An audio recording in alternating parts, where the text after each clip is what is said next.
10 October 1958। সেদিন দিগন্ত ভরা লালিমা নিয়ে জলে সূর্যটা উঠেছিল যেমন সত্যি, তেমনি সত্যি সেদিন পূর্ব পাকিস্তান বর্তমান বাংলাদেশের ভাগ্যাকাশের কোলজুড়ে এক অনন্য সূর্যের উদয় হয়েছিল। আর সেই সূর্যের নাম লুৎফুজ্জামান বাবর। হ্যাঁ, আপনি ঠিকই ধরেছেন।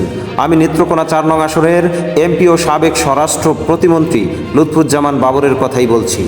স্বাধীনতা উত্তর বাংলাদেশের একমাত্র গর্বিত মায়ের গর্বিত সন্তান, যিনি বাংলাদেশের সীমানা ও পরিধি বৃদ্ধি করতে চেয়েছিলেন এবং বর্তমান পৃথিবীর মোড়ল রাষ্ট্র ভারতের 7 সিস্টার্সকে ভেঙে খান খান করে দিতে চেয়েছিলেন।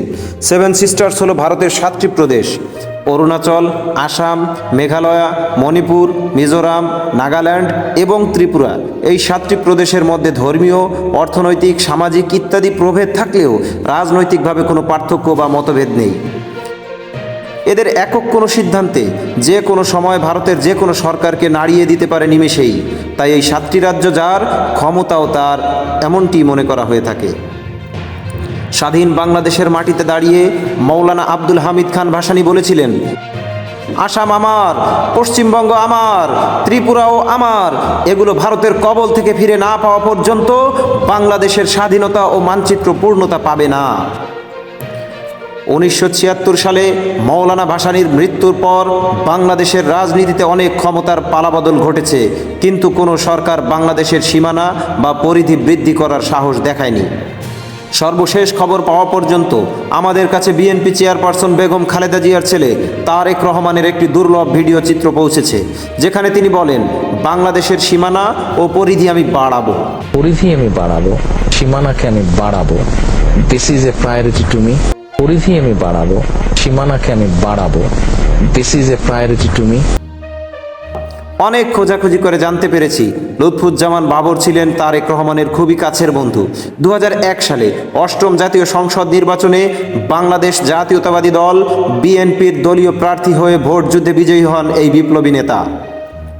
তখনই তারেক রহমানের ঘনিষ্ঠ জন হিসেবে তিনি স্বরাষ্ট্র প্রতিমন্ত্রী নির্বাচিত হন। দুই বন্ধুর মন মানসিকতা ও রুচিবোধ ছিল প্রায় একই রকম। দুজনারই চিন্তা ভাবনা মিলে যায় দেশের সীমানা বাড়ানোর দিকে। এই সময়টাতে ভারতের ভিতরে বিভিন্ন অঙ্গরাজ্যে নিরাপত্তাহীনতা দেখা দেয়।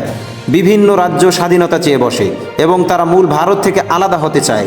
ঠিক এই সময়টাতে আন্দোলনকারীদেরকে 2004 সালে 10 ট্রাক ভর্তি অস্ত্র, গোলাবারুদ, রকেট লঞ্চার দিয়ে সাহায্য করতে চেয়েছিল লুৎফুজ্জামান বাবর, যাতে তারা নিজেদের দেশে গৃহযুদ্ধ শুরু করে। 10 ট্রাক অস্ত্র সরবরাহ করতে গিয়ে শেষ পর্যন্ত ভাগ্যের কাছে ব্যর্থ হন লুৎফুজ্জামান বাবর। উদ্ধার করা আগ্নেয়াস্ত্রের মধ্যে ছিল চীনের তৈরি AK-47 rifle, semi automatic rifle, rocket launcher, rocket shell, pistol, hand grenade, বিপুল পরিমাণ গুলি ও বিস্ফোরক দ্রব্য। এই অস্ত্র যখন গণনা করা হয় তখন দেখা গেল 1790টি বিভিন্ন ধরনের অস্ত্র, 11.5 লাখ গুলি, 6.5 লাখ ম্যাগাজিন, 27,000 গ্রেনেড এবং 150টি রকেট লঞ্চার। বলা হয়ে থাকে, চীন পাকিস্তান মিলে ভারতের যতটা ক্ষতি করতে না পেরেছে তার চাইতে বেশি ক্ষতি করেছে বাংলাদেশের গর্বিত মায়ের গর্বিত সন্তান লুৎফুজ্জামান বাবর। বন্ধুরা, এই ধরনের ভিডিও অনেকেই আগে তৈরি করেছে, আমি যে প্রথম এমনটি নয়। তাই কোনো মিস ইনফরমেশন হয়ে গেলে দয়া করে ক্ষমা চোখে দেখবেন এবং যতটুকু মিস ইনফরমেশন হয়েছে তা যদি আমাদেরকে ধরিয়ে দেন আমরা শুধরে নেওয়ার চেষ্টা করব ইনশাআল্লাহ।